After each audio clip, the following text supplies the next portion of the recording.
பண்ணாரு? இந்த ஆள் எத்தனை காணி காமெடி பண்ண தெரியல. பிள்ளை பிள்ளை கையை தானே ஜாயிட்டு கை விடுறோம். ஜாயிட்டு விட்டாரா? ஆமாண்டா. ஏம்பா 2 கிலோ ஒன்னு எடுத்துக்கிட்டு என்ன பாக்குறீங்க? கொட்டாங்க வச்சு. என்னது? என்ன கொட்டாங்க? தேங்காய் இருக்கும். காய்மா. என்ன ஒரு திருப்பி போகுது நான் ஓடி போகுது. ஏய் கூப்பிடா.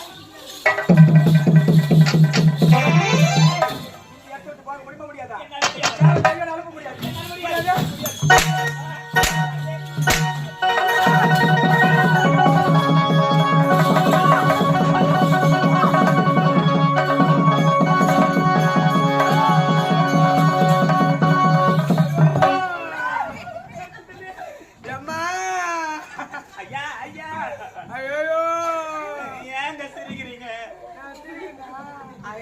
நடிக்கிறேன். ஐயா நான் பாக்கல ஐயா நீங்க. அம்மா ஐயா என்ன ஆச்சு உங்களுக்கு? ஐயோ யா கால் மாடிச்சே.